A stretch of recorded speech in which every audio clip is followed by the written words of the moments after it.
שלום, שמי דוקטור טנצר שמואל, רופא שיניים מרעננה. למדתי בארצות הברית, חזרתי לפני 6 שנים, התמקמתי פה ברעננה ואני מתעסק בשיקום ואסתטיקה.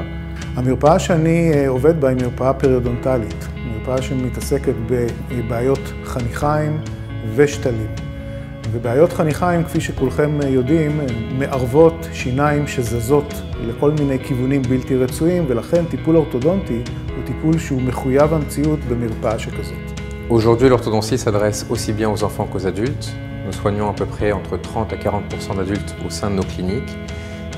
Les raisons à cela, c'est que la société est de plus en plus esthétique et les raisons médicales sont de plus en plus connues.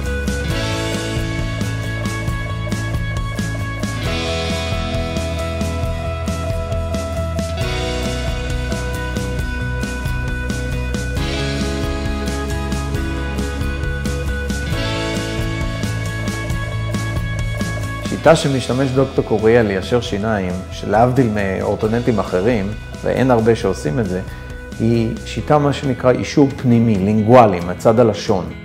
D'où l'utilisation de la technologie Harmony, technologie que nous avons développée il y a maintenant 8 ans et qui permet de traiter quasiment tous les cas, du plus simple au plus complexe. מטופלים מאוד מרוצים, גם מהטיפול לכל אורך הדרך, גם מהאמינות, מהניקיון, מהמרפאה המודרנית. דוקטור קוריאל יש מחשבה מאוד יצירתית. יש מספר פרוצדורות משותפות לברונו ולי שאנחנו פיתחנו יחד.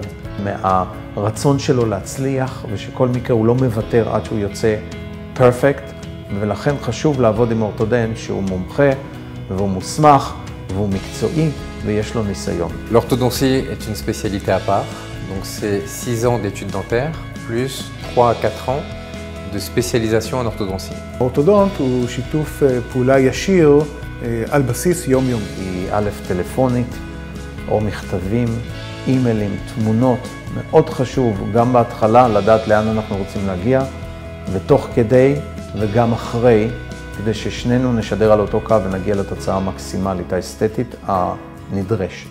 אז אנחנו משתדלים עם דוקטור קוריאל, א', לא לעקור שיניים שלא צריך, וב' לא לעשות, להימנע מניתוחים אם אפשר.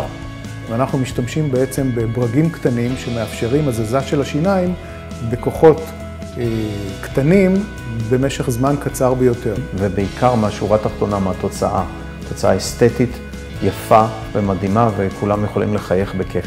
אני יכול להמליץ בפה שלם ומלא על טיפול אורתודונטי אצל דוקטור קוריאל וקוריאל אורתודונטיקס, לאור ההיכרות רבת השנים שלו, גם עם האישיות שלו ובעיקר עם המקצועיות שלו. L'association américaine d'orthodontie recommande que chaque enfant ait sa première évaluation, donc son premier examen, dès l'âge de 7 ans. La raison à cela, elle est simple, c'est qu'aujourd'hui les techniques ont beaucoup évolué et donc nous préférons soigner pour éviter les problèmes plutôt que soigner une fois que les problèmes se sont installés.